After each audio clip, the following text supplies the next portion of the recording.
86번입니다. 보이지 않는 교회에 속한 성도들이 죽은 직후에 그리스도와 더불어 누리는 영광의 교제는 무엇인가? 자, 여러분이 한번 답을 읽어볼까요? 시작. 보이지 않는 교회에 속한 성도들이 죽은 직후에 그리스도와 더불어 누리는 영광의 교제는 그들의 영혼이 완전히 거룩하게 되는 것이다. 그리고 지극히 높은 천당으로 영접을 받아 거기서 빛과 영광 가운데 계신 하나님을 배우며 그들의 몸의 완전한 구속을 기다린다.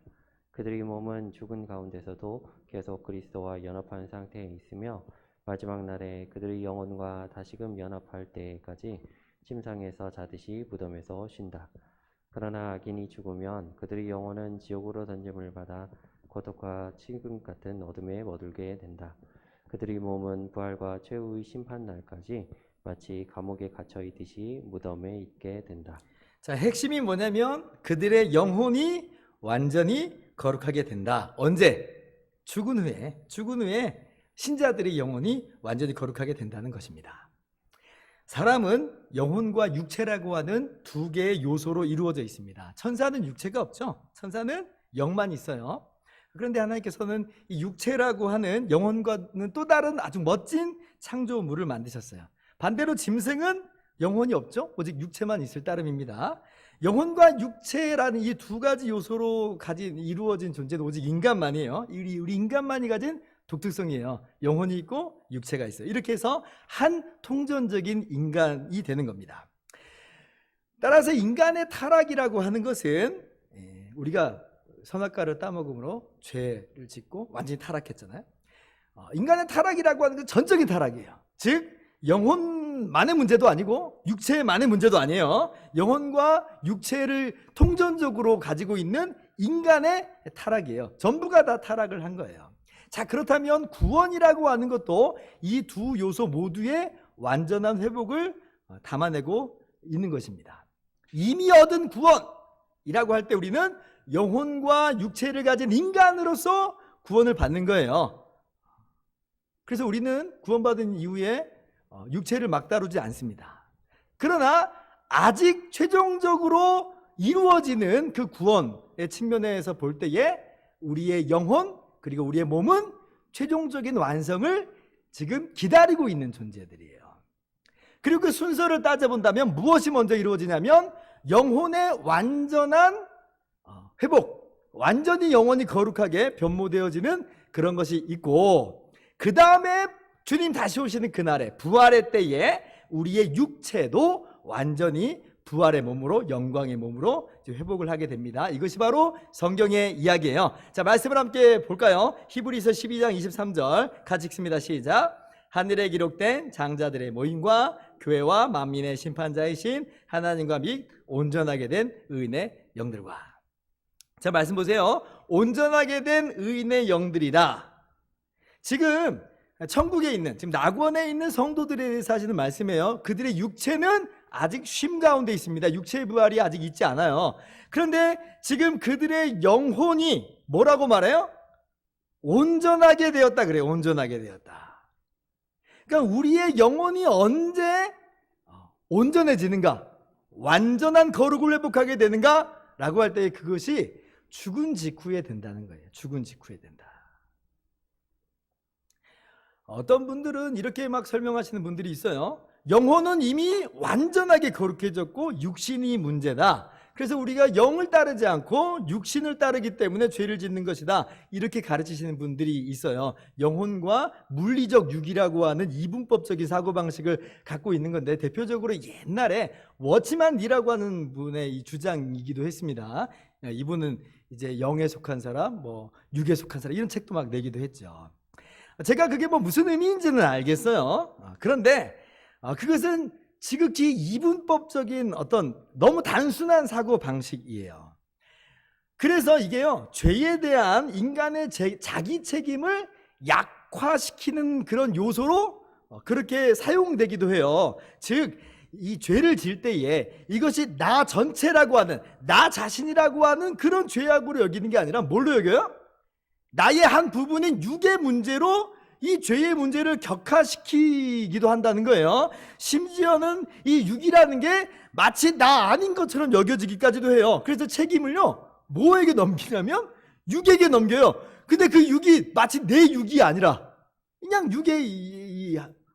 죄 육의 문제다, 내 문제는 아니야, 이런 식으로 책임도 피하는 인생을 주기도 한다는 거예요.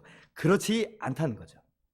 우리 신앙 고백이 성경을 통해서 가르치는 바가 뭐냐면, 우리 영혼은 언제 완전하게, 이미 구원받았지만 언제 완전하게 거룩하게 변모되지는가라고 할 때에 죽은 직후에 된다. 죽은 직후에 된다.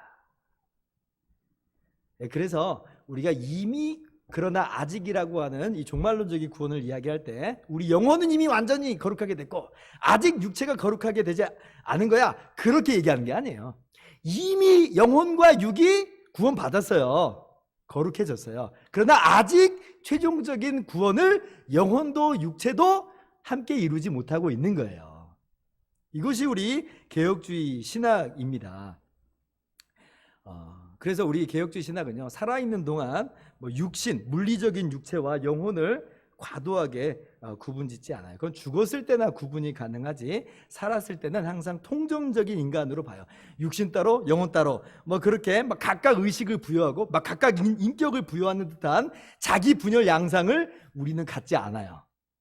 우리는 항상 한 인격에 여러 인격을 가진 그런 존재들이 아닙니다. 그러므로 여러분, 죄를 지을 때에 그것을 단순히 육체의 문제로 격화시키지 말고, 육신의 책임, 물리적인 육체의 문제만으로 그렇게 책임 회피하지도 말고, 마치 모든 문제의 근원이 이 물리적 몸에 있는 듯하게 그렇게 간주하지도 마세요.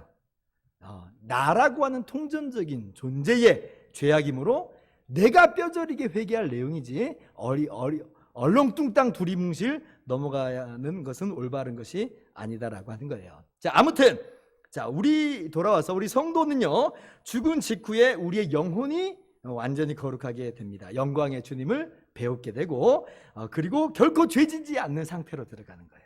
슬픔도 고통도 없는 행복의 상태로 들어가는 것이죠, 우리 영혼이. 그러나 우리 영혼이 그런 것이지, 아직 영혼과 몸이 분리됐잖아요. 죽음이라고 하는 것은 영혼과 육체의 분리니까요. 아직 몸하고 떨어져 있어요. 몸은 그리고 완전히 변화되지 않았죠. 따라서 죽은 직후에 영혼이 완전히 거룩하게 되었지만 여전히 기다리고 있어요. 아주 최종적인 완성은 아니에요. 왜냐하면 우리는 영혼과 육체를 함께 갖고 있는 존재라고 했잖아요. 그때가 진짜 최종 완성이에요. 그래서 죽은 직후도 여전히 최종적인 완성을 기다리는 시간이라는 것을 우리가 이해할 필요가 있습니다.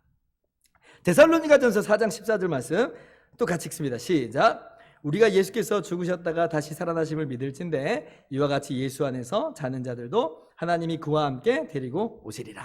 자, 성경에 보면 죽은 성도들을 지칭해서 종종 쓰는 표현이 뭐냐면 잔다라고 하는 거예요. 아니, 성도들은 지금 낙원에 천국에 있는데 잔다는 말은 뭘까? 그래서 어떤 분들은 심지어 성도들의 영혼이 지금 낙원에 있는 게 아니라 쉬고 있다, 한마디로 자고 있다, 이렇게 말하는 그런 신학자들도 있어요. 그러나 그건 오해입니다. 주님께서 변화산상에 오르셨을 때 모세와 엘리야가 나타난 거 보세요. 자고 있는 거 아니잖아요. 구원받은 강도에게 주님 하신 말씀은 뭐예요? 네가 오늘 나와 함께 낙원에 있으리라 했지, 네가 오늘 잘 것이다, 이렇게 얘기하고 있지 않잖아요. 주님께서 부자와 거지 나사로의 비유를 들 때도 결코 영혼들이 어떤 수면 상태에 있는 모습을 그리시지 않습니다. 그래서 이 잔다라고 하는 것은 지금 정말 영혼이 자고 있다라고 하는 말이 아니라 육신의 현재 상태를 강조해서 설명해서 쓰는 표현이에요. 아직 육신은 완전하게 변화되지 않는 채로 쉬고 있는 거예요. 그래서 자는 성도들이에요. 이사야 57장 2절, 그들은 평안에 들어간다니 바른 길로 가는 자들은 그들의 침상에서 편히 쉬리라. 쉰다는 것, 우리 육신의 그러한 부분을 지금 특별히 의미하고 있는 거다, 강조해서 표현하고 있는 거다라고 여러분이 이해해야 됩니다. 그런데 쉰다라고 하는 이 표현을 또 반드시 그런 무덤에 정말 고이 잘 묻혀 있는 것, 그렇게 생각할 필요는 없어요. 그런 의미는 아니에요. 한번 생각해 보세요. 초대교회로부터 성도들이 때때로 사자밥이 됐어요. 때로는 불태움을 당하기도 했어요. 결코 무덤에 잘 있지 않죠. 무덤조차 없는 성도들도 많아요. 그러니까 마냥 이게 무덤에 고이 잘 모셔져 있다, 그런 의미는 아니라는 거예요. 어떤 의미냐? 우리의 모든 것을 아시고 모든 것을 하실 수 있는 하나님께서 성도들의 육신을 보존하고 계신다는 거예요. 그 안에서 쉬고 있는 거예요. 그 안에서. 그게 참 신비죠. 신비죠. 그래서 주님 안에 지금 쉬고 있는 거예요. 이것이 육신이 잘 쉬고 있는 겁니다. 그리고 마침내 부활의 때에, 주님 다시 오실 그때에 하나님께서 완벽하게, 그리고 이전과 비교할 수 없을 만큼 우리의 육신을 부활의 몸으로, 영광의 몸으로 이루어 놓으실 것이에요. 그러므로 이것이 이제 초대교회나 우리 종교개혁 당시에 순교의 피를 뿌린 이 순교자들의 기쁨이었죠. 만약에 무덤에 고이 잘 모셔드리는 것이 잘 쉬는 거라고 한다면 얼마나 두려운 일이겠어요. 사자밥이 되는 것이, 화형당하는 것이 얼마나 두려운 일이에요. 그러나 그게 진짜 쉬는 게 아니라는 걸 알고 있었던 거죠. 어떻게 죽으나 나의 몸은 여전히 그리스도와 연합되어 있음을 알고, 하나님의 손 안에 쉬고 있음을 알기 때문에, 그리고 그 안에서 마침내는 부활의 몸으로 일으키심을 알기 때문에 어떤 모양으로 죽으나 두려워하지 않았다는 거죠. 주님의 이런 위로하심이 있어요. 그런 의미에서 오늘날 매장이 오르냐 아니면 화장이 오르냐 하는 것은 그런 논쟁은 불필요한 논쟁이에요. 안장의 방식이 어떠냐에 따라서 미래의 부활이 결정되는 게 전혀 아니거든요. 괜찮습니다. 매장도 괜찮고 화장도 괜찮아요. 그런데 이제 연세 드신 우리 신앙의 선배님들은 화장을 반대하는 그런 분들이 있어요. 왜 그런지는 이해를 해요. 왜 그러냐면 매장의 방식이 갖는 장점이 있어요. 뭐냐면 죽은 자들이 없어져 버리는 게 아니다라고 하는 사후 세계를 이 매장의 풍습이 담고 있거든요. 예전에 우리 민족도 보세요. 매장의 풍습이 있는 사람들 볼 때 조상들이 다 없어져 버렸다 그렇게 말하지 않잖아요. 조상의 영혼이 있다라고 이야기해요. 매장의 방식이 갖고 있는 특징이에요.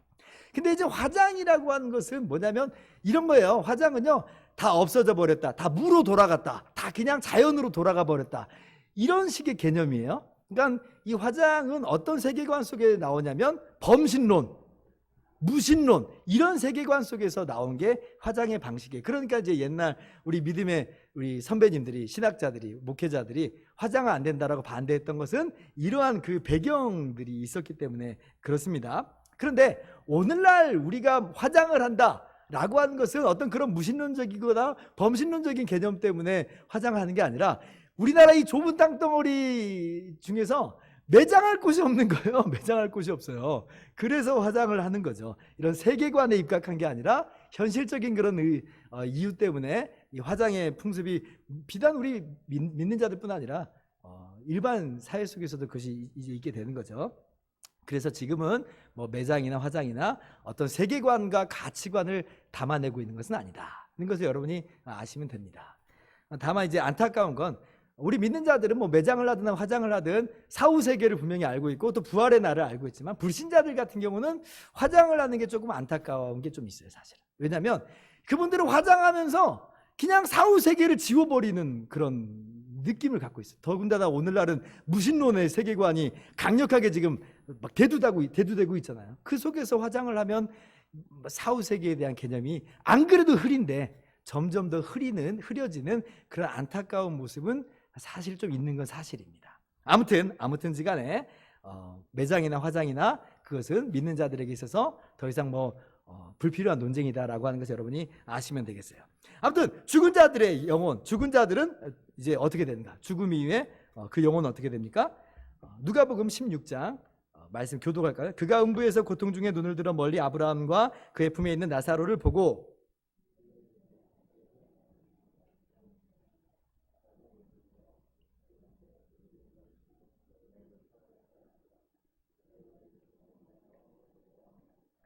주님께서 부자와 나사로 비유를 지금 말씀하시는 거죠. 지금 아브라함의 품, 이 거지는 나사로는 낙원에 이르렀고 부자는 음부로 이제 가는 거예요.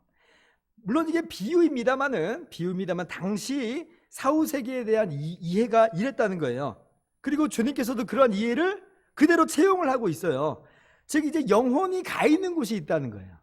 낙원과 음부라고 하는 영혼이 머무르는 장소에 대해서 이야기를 하고 있습니다. 그래서 신자들의 영혼은 낙원에 올라가서 주님을 배웠고 영광 중에 있어요. 그런데 불신자들의 영혼은 어떻게 돼요? 음부에 던져지는 거예요. 그리고 그것은 형벌의 곳이다. 지금 부자가 어떤 상태에 있어요? 불꽃 가운데 괴로워하잖아요. 불꽃 가운데 괴로워해요. 그래서 신자들의 영혼은 몸의 부활을 우리 기다리고 있죠. 마찬가지로 불신자들의 영혼도 몸의 부활이 남아 있는 건 분명합니다. 그러나 그 영혼이 이미 형벌 가운데 있는 거예요.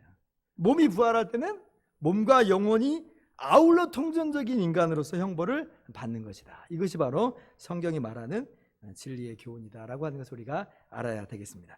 여기까지가 죽은 직후에 그리스도와 누리는 영광의 교제예요. 핵심은 뭐라고 그랬어요? 우리 영혼이 완전하게 거룩하게 된다. 주님을 배웠고 그 안에서 참된 기쁨과 평강을 누린다. 그러나 아직 육체가 영광 가운데 부활하지 않았으므로 기다리는 상태라고 하는 것을 여러분이 아울러 알 필요가 있습니다. 87번부터 90번까지는 그럼 이제 부활하여 누리는 영광의 교제에 대해서 나와요. 근데 오늘 하기에는 분량이 너무 많아서 87번 문단만 함께 보도록 하겠습니다. 87번입니다. 부활에 관하여서 우리는 무엇을 믿어야 하는가? 여러분 읽어볼까요? 시작. 우리는 마지막 날에 의인이나 불의한 자를 불문하고 죽은 자들이 모두 다 부활할 것임을 믿는다. 그때 살아있는 사람들은 순식간에 변화될 것이다. 그리고 무덤에 있는 죽은 자들의 몸은 그리스도의 능력으로 일으킴을 받아 그들의 영혼과 다시 연합하여 영원히 있게 될 것이다. 의인의 몸은 그리스도의 영에 의하여 그리고 그들의 머리 대신 그리스도의 부활을 힘입어 능력으로 영적이며 썩지 않는 몸으로 부활할 것이다. 그러나 악인의 몸은 그들이 거역하던 심판주 대신 그리스도에 의하여 부끄러운 부활을 맞이할 것이다. 자, 우리가 우선 알아야 될 건 뭐냐면 신자나 불신자나 할 것 없이 모두가 육체로 부활한다는 거예요. 육체로 부활한다. 사도행전 24장 15절 보면 그들이 기다리는 바 하나님께 대한 향한 소망을 나도 가졌으니 곧 의인과 악인의 부활이 있으리라 함이니이다. 그래서요, 신자들만 부활한다, 이건 전혀 성경적인 개념이 아닙니다. 육체가 살아나기는 다 살아나게 되는 거예요. 영혼과 육체가 분리된 것은요, 일시적인 상태예요. 인간 존재에 있어서 비정상적인 상태로 인식하면 되는 거예요. 신자나 불신자나 영혼과 육체라고 하는 인간 존재가 정상적인 상태로 전부 돌아가게 되는 겁니다. 문제는 뭐냐면 그렇게 돌아간 이후에, 즉 부활한 이유가 문제인 거예요. 우리 신자들의 부활은 어떻게 진행돼요? 우리가 너무 잘 알고 있죠. 고린도전서 15장 51절 이하 한 절씩 교독합시다. 보라, 내가 너희에게 비밀을 말하노니 우리가 다 잠잘 것이 아니요 마지막 나팔에 순식간에 오려니라 변화되리니.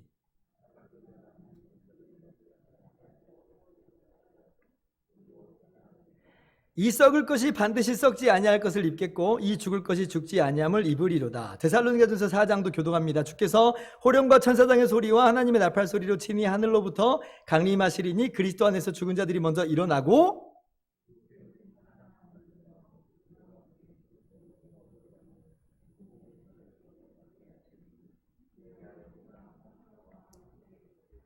네, 주님께서 다시 오시는 그날에, 주님이 재림하시는 그날에 아직 살아있는 자들은 그 몸이 그 즉시로 영광의 몸으로, 부활의 몸으로 변화되고, 죽었던 신자들은 부활의 몸으로 그 육신이 다시 살아나는 거예요. 이 부활의 몸은 그리고 결코 다시 죽지 않고 썩지 않는 영광의 몸입니다. 이전과는 비교할 수 없는 그러한 몸으로 일으킴을 받아요. 그렇게 부활의 그 영광의 육체가 영혼과 다시 결합되어 통전적인 인간 전체로서 주님을 영접하여 주님과 영원히 함께 거하는 것이에요. 이것이 바로 부활하여 주와 함께 누리는 영광의 교제입니다. 우리가 그렇게 된다는 거예요. 우리가. 아니, 어떻게 그런 일이 있을 수 있는가? 다른 이유 때문에 그런 게 아니죠. 우리가 주님과 연합함으로 말미암아 그 은혜의 교제 가운데 들어갔기 때문에 주님의 부활하심을 따라 우리도 부활하는 거예요. 주님의 부활의 효능으로 우리도 부활하게 되는 거예요. 고린도전서 15장 21절 이하 또 교독합시다. 사망이 한 사람으로 말미암았으니 죽은 자의 부활도 한 사람으로 말미암는도다.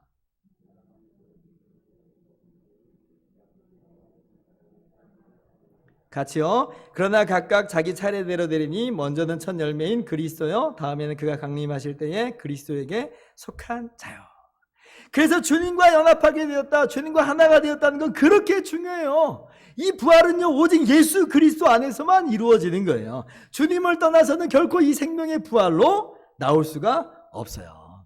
그래서 이런 의미에서 우리 대우리 문답이 영적인 부활 이렇게 얘기하는 거예요. 이게 지금 물리적인 몸의 부활이 아니다라는 말이 아니라 그것과 반대되는 의미로 쓰인 게 아니에요. 성경에서 말하는 이 영적이라는 이 표현은 종종 어떻게 쓰이냐면 물리적인 몸과 구별되는 의미가 아니라 죄악과 구별되는 의미로서 영적이다라고 하는 표현을 아주 많이 쓰는 거예요. 그래서 우리는 영적인 부활을 한다. 그건 우리의 뭐 영혼 얘기가 아니라 거룩하고 흠이 없는 그런 부활로 우리가 영광의 부활로 나타나게 된다라고 하는 뜻입니다. 이 몸이 완전하게 이렇게 아름답게 변화되어서 부활하게 된다라고 하는 건 언뜻 쉽게 믿겨지지 않는 그런 사실이죠. 아니 어떻게 세상에 죽은 사람이 다시 살아날 수 있단 말이에요. 그래서 세상 사람들이 비웃기도 해요. 바울이 아테네에서 전도할 때 아테네 사람들이 그렇게 바울을 비웃었어요. 그러나 우리는 부활을 믿는 사람들이에요.